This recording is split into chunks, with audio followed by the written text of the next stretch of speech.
Good morning. Thanks so much. Y'all doing good? You look good.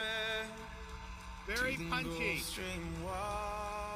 Ready to roll.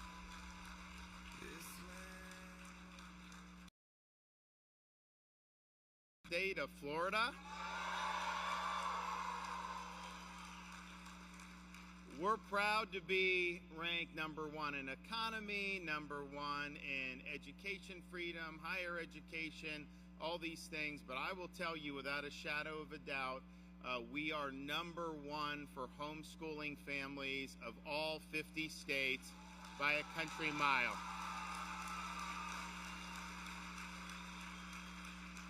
And we've been able to work with folks, particularly in the past in the legislature, to deliver really significant reforms that recognizes one simple fact. Parents have the fundamental right to direct the education and upbringing of their children.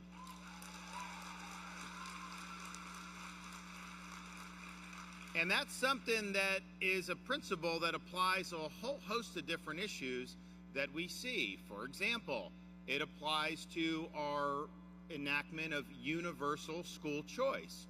The idea is parents have a right to direct the education. As a society, we believe in education and want to provide that for people. But ultimately, it's not about bureaucracies that are existing or that were created years ago. It's not about the system. It's about the students. And that money should follow the students. And so if you want to go to your local school in the school district, that's what I did. Going to Dunedin High School, great. If you want to go to a different school in your school district in Florida, most of these districts are now offering those choice. If you want to go to a charter school, you don't have a better state in the country for that. You have all these great options for charter schools. And if you want to take a scholarship and go to a private school, you should be able to do that regardless of your income. But if you choose to homeschool, we also recognize, you're paying the same taxes that everybody else is paying, and you ought to have that money follow your student, even as a homeschool family.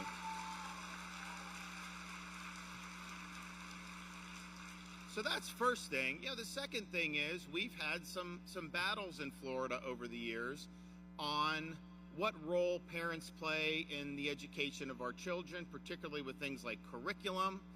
And I took a position that was met with a lot of hostility by the left and by legacy media.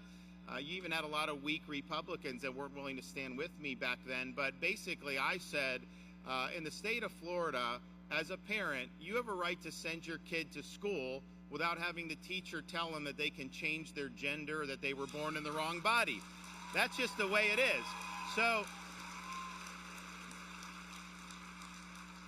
there's a lot of people that didn't like that, but we had legislation that basically protected that. And the use of schools to inject toxic ideologies is unacceptable, and it has no place in the state of Florida. So we wanted to provide the protections for parents so that you knew that, education is about the core academic subjects that when we grew up and our parents and grandparents did, trying to put things in with all this basically hard left ideology, that doesn't work. Now, most people, I think, agreed with that. Certainly most parents agreed with it.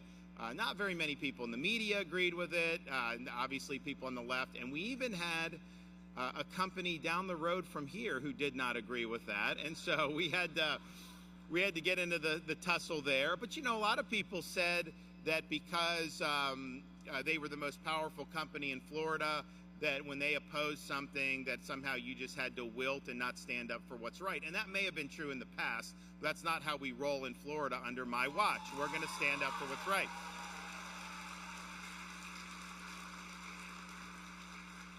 So we did that. We had some battles, and we ended up successfully navigating that issue. But it also was an issue years ago. They're talking now in the Congress about, we must save women's sports. We did that like 5 years ago in Florida, where we said that girls have a right to compete against other girls.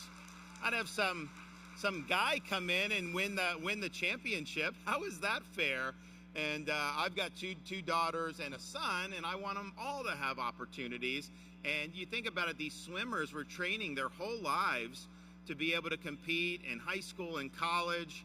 And then you got somebody that was on the men's swim team the year before, 2 years before, all of a sudden competing in the women's swim and then wins the championship. That's a total fraud on fair competition. And to allow that to happen was unacceptable. So we were very quick to that fight doing it, because I think parents look at it from a perspective of, why would I teach my daughter, work hard, you can get ahead, if then they do that and they end up having to compete, against somebody that shouldn't even be in the competition to begin with. So, and it's also just, you have to just speak the truth. And you can't just say, I can go from the men's to the women's team, and I was a man before, now I'm a... That's just not true. And we've got to be honest about what's true and what's not true.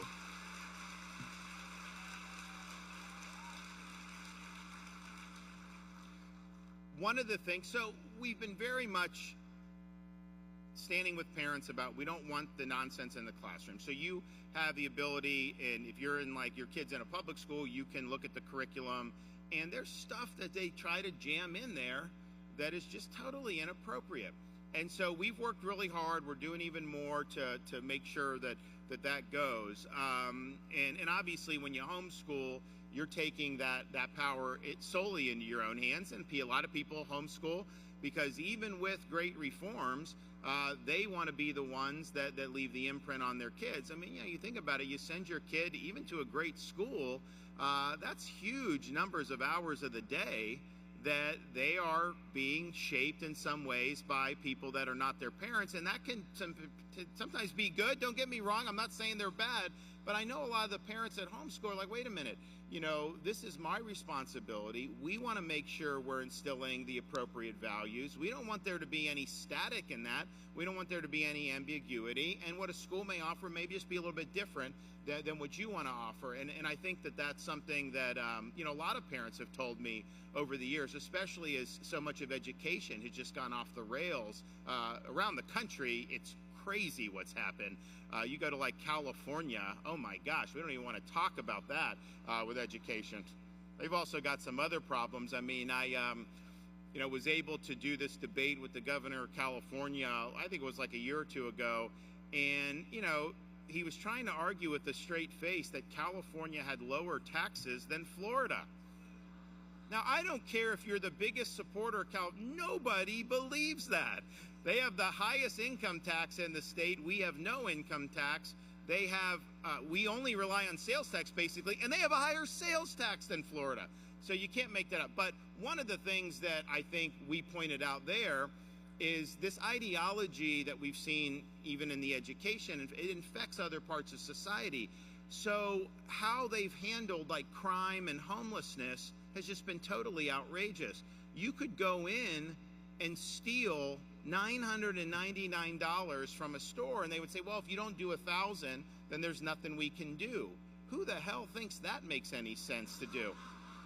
They've actually, some of those ideas have been percolating in Florida from time to time. There have been folks that want to have that $1,000, $1,300, whatever threshold in the state of Florida, and trust me, I will never let that happen. But what it does, it's created a culture of lawlessness. They've incentivized public drug use and homelessness and all these other things. And so it was the type of thing that I had gone to San Francisco. I think it was like maybe a few months before I did this debate. And I'm walking down the streets, and literally within 5 minutes of me being on the streets, there was somebody defecating on the sidewalk in broad daylight.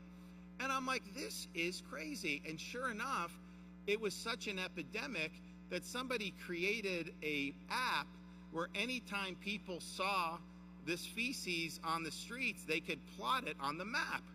So if you held up this map with all the dots of where everybody has seen, the entire city of San Francisco, has seen somebody drop some poop on it at some point.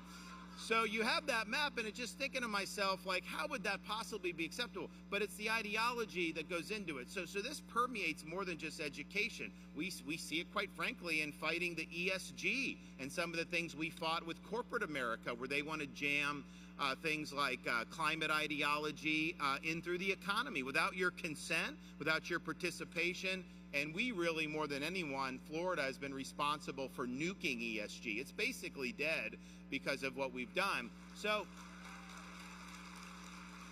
but I raise this because I think that all this stuff is an outgrowth of failures in education. When you have destructive ideologies that are really ruining lives all across this country, and I know because people that move here and flee those tell me about what goes on in these other states, and they tell me about how they've been managed so poorly and how they've had all these problems. So when you're critiquing some of the stuff that's gone into education recently, I think that we've been on the right side of that 100%. We know what we're against, but you also have an obligation to say what you're for. What do we think education is about? And part of what education is about is, no question, reading, writing, arithmetic, all the core things that are important that people are able to know. And there's a lot of great that comes with that. It empowers you to live a great life, everything like that. But we have a responsibility with education, whether it's you as homeschool parents, whether it's me as governor as I look to what policies and programs to support, whether it's folks that work in school districts or private schools. We have an obligation that this education, whatever form it takes, from homeschooling to traditional public school, that we're doing what we need to do to prepare our students to be citizens of this republic, that they understand the core foundational principles that the United States of America was founded upon, that they have an appreciation about how those principles are reflected in our founding documents, and how they've animated key portions in American history all since 1776. And unfortunately, in many parts of this country, that's become a total lost art. There's some places they don't even want to teach about the American Revolution and the creation of the Constitution. And so that's not acceptable in Florida. So we've led a real serious effort to get civics back in the classroom in a major way. We launched the Civics and Debate Initiative. It's now the #1 in America. We host the national championships. But we also recognize we can sit here and say, you got to teach the Declaration of Independence. You got to teach the Constitution. You got to teach about James Madison and Washington. And yes, you do, but you have to have instructors that are really well versed in this and that really have a passion and appreciation for it. And it is just the truth that if you go to most universities in this country and you want to learn about the foundations of America, a lot of times that's pretty hard to do. A lot of these universities are more interested in intellectual fads. They're interested in things like race and gender and ethnicity and focusing history through those lenses rather than giving an accurate assessment of what's going on. Many of these people think that the Founding Fathers should just simply be ignored because, why do they want to study folks like that who were, relatively wealthy and white? And that's the mindset that permeates academia. So I think a lot of it's fallen out of favor over the years, and I think to great consequence to our country, because I think that you look at some of the divisions, we should all have the same foundation about what it means to be an American. When we're going out, when you turn 18, whatever vocation you do, when you're participating in our republic as a citizen, you should be educated in those foundations. You should understand freedom. You should appreciate the sacrifices that people have made. And I think that foundation is really eroded, where there's some people that they're just singing off a different sheet of music. If we have the same foundation and belief in the foundations of our country, it doesn't mean we're going to agree on what tax policy should be. It doesn't mean we're going to agree on every type of policy issue, but it means that we do have common currency and common values. And I think that's probably true for any country. You would need that, but for us, it's definitely true, partially because we're a nation that was founded on a belief which people did not recognize before 1776, that our rights do not come from the government, they're not bestowed on us by a king, but they come directly from God, and that we are endowed by our Creator with these inalienable rights. And that turned the whole concept of government at the time on its head, because at the time it was thought that your rights or privileges were bestowed upon you by the sovereign, usually a king. There was a belief that there was a, quote, divine right of kings, and that God was endowing the kings with the power to be able to regulate society. And at that time, there were people that enjoyed freedom, not everyone, there were some, but the freedom was the courtesy of the state. It was not yours as a matter of inalienable right. And so what a king could giveth, a king could taketh. And our founding fathers rejected that. They said that is not the way it goes. These are not government's rights to give. These are God has already spoken on those rights. The role of government is to protect the rights that we already possess as free people. And so you enacted that, you sign a Declaration of Independence, you fight a war, you have an Articles of Confederation that didn't really work the way the founders wanted. And so they met in Philadelphia in 1787 to design a new constitution, and the odds were against them. One of the things they did, these were very smart guys. I mean, the reason why I want people to study these people is because we were fortunate to have a very, very strong, very virtuous leadership class at the time. Could you imagine if, like, they had to do a constitution now, and you had people like Pelosi that had to be involved in it? I mean, it would crash, right? So the delegates, like when you had people like James Madison show up in Philadelphia in 1777, they studied the history of every republic in the history of mankind. And the one thing, and there were different permutations going back to ancient Rome and Greece, all these things. They noticed that all those republics, if you studied them in depth, there was really only one thing that they all had in common, and it was this: every one of them had failed. And so they understood it fell to the United States of America to determine once and for all, can you really have a society based on the consent of the governed? Can we really have a society in which we, the people, ultimately control our own destiny based on the rule of law, not the rule of the whims of individual men? Could you actually do that? Could that succeed? Or was mankind forever destined to live under various forms of despotism? And they really believed, and I think they're right, that the American experiment was ultimately going to answer that question. Because if it couldn't succeed in America, there was really no hope for mankind. And so when we say the United States is the last best hope on earth, that's what we mean. They were fighting against the tide of history. They were fighting against the currents. They were fighting to, in many ways, restrain the problematic impulses of human nature as flawed beings. The founders understood that people, unfortunately, are prone to do things that are destructive. And so they had to harmonize all this stuff, all this history where no one got it right, trying to figure out how you could have a government that was powerful enough to keep order and do things like regulate commerce amongst the states, defend the country, but would not trample on the rights of states, would not trample on the rights of individuals. And what they were able to produce was the best attempt at ever doing that in all of human history. I think it's important that our students understand what went into that. This wasn't just something that they drew on the back of a napkin somewhere at some bar. I mean, this was something that centuries went into this. And if people study this, I'm convinced, having done it myself when I was younger, and I asked, why does the left not want people to study this as much?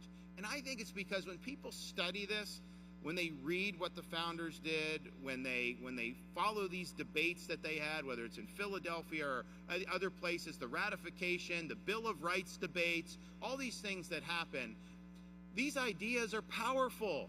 These ideas are infectious, and people are going to want to see their country live up to those ideals. And the left knows what they're trying to do is not consistent with those ideals, that it would not be what the founders thought was a good, virtuous republic. And so we have to do this as a people. I know you, as homeschool parents, care very deeply about preparing your kids to be citizens of this great land.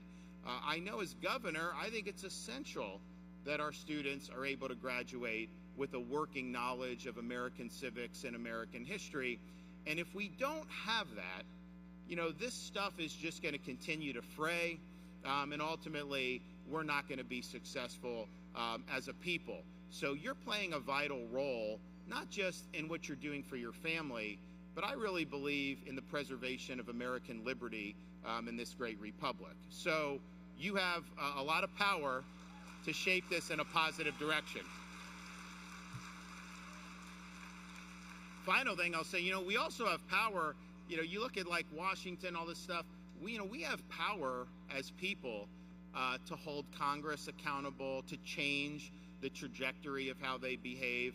I'm involved in two things right now amongst the states to propose amendments to the federal Constitution under Article 5, which you're allowed to do.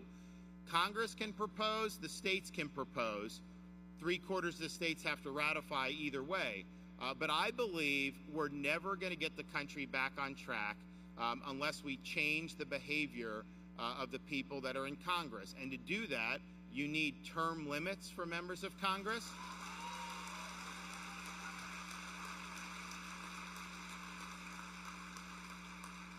And you need a balanced budget requirement for the federal Constitution.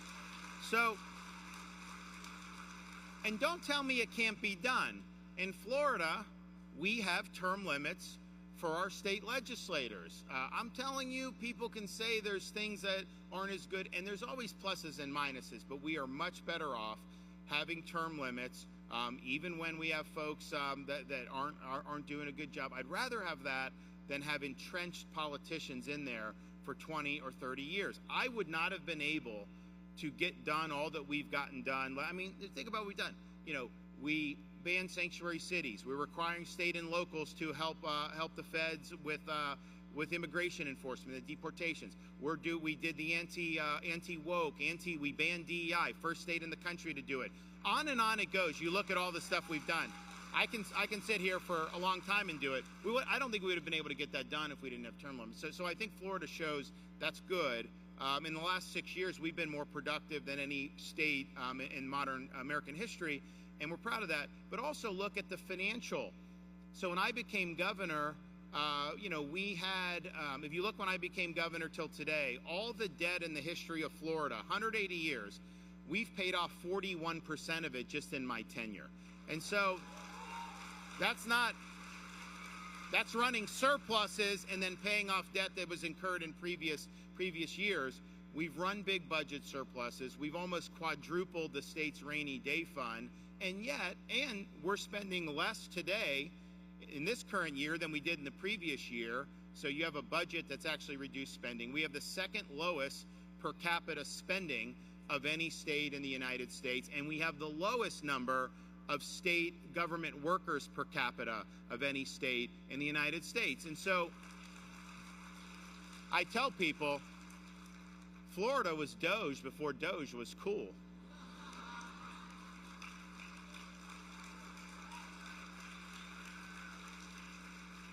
I just wish the Congress would listen to Elon and actually implement those Doge reductions. That's what we need. So we've done all that, and yet, over that period of time, we've done billions and billions of dollars of tax relief for Floridians, and that's spanned a bunch of stuff. We now, under my tenure, have enacted permanent tax-free for baby items. And so diapers, wipes, you don't pay any sales tax on that, which is really important. Now, I didn't end up getting the legislature to do this until after our youngest was out of diapers. And my wife reminds me, we could have saved a lot of money with that one, but that's fine. We didn't have Bidenflation when I first became governor either, so there's a lot. So we did that. We did the toll relief, which is big in Central Florida, and we 50% reduction in tolls for our commuters 2 years in a row. We've done law enforcement bonuses. We've done a lot, and we'll continue to do more. So the tax relief. But then we've also done really big things that benefit Floridians. our school choice program is a big investment financially because it's $8,000 plus whatever it is per person, and that's a big deal. Obviously, it's beneficial for homeschool, it's beneficial for private education, but that's a big commitment. But we met it, and we're doing more on education financially than we've ever done in the history of the state, including increases for teacher salaries. We're also doing more than we've ever done for law and order and law enforcement, including $5,000 bonuses for all new recruits. Why would you want to be working in Seattle when they treat you poorly? You can come to Florida, you'll be treated well, and you get $5,000 to start. A lot of people like that, so they do it. We're also doing things to protect Florida and conserve Florida's natural environment, like Everglades restoration, springs all these great things that are really, really significant, and people didn't really want to take it on in a big way until I came, and we're doing it. We've also done things with transportation and infrastructure. So those of you who do I-4, we just opened these temporary expansion lanes 8 months early. Honestly, it's made a difference. And we're going to do that whole I-4 project, all these things. We had billions and billions of dollars, and we accelerated it because I don't want to start these. They were scheduled to start 10, 15 years into the future. We're going to deliver projects now 5, 10, 15 years ahead of schedule. So we're doing big things, but we're doing it in a fiscally responsible way that protects taxpayers, that holds the line on spending, that pays down debt, that adds to the rainy day fund, and doing it. So don't tell me it can't be done. But if the path of least resistance politically is to charge it on the credit card, that's what politicians are going to do. And so you have to have a requirement that they actually have to make tough decisions. We had to make tough decisions in Florida when COVID hit. Everyone said, oh, no one's going to go to Florida and they're not going to have a budget. That was like the opposite of what happened. Everybody came to Florida because we were open during COVID and many of these other places were not.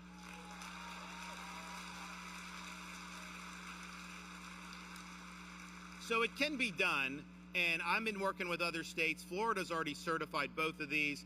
Other states are coming on, but don't act like, if someone in Washington, the Congress, if they're not doing what you think they should do, don't act like you're powerless. We, the people in the states, have the ability to do really significant reforms through constitutional amendment. And I think that needs to happen, and I think that'll be a big, big plus for the country as a whole. So I just want to say thank you for what you're doing.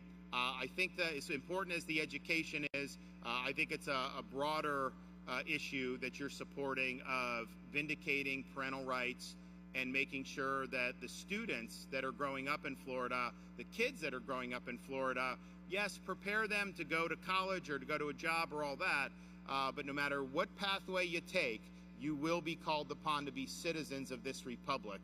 And we need to make sure that when they're doing that, they're not just some blank slate with no foundation, that they actually have a good understanding of what it means to be an American. Because when you're here as an American citizen, you've effectively won life's lottery, and I would not want to have my kids growing up in any other country or in any other state in this union. Thank you. God bless you. And keep up the great work.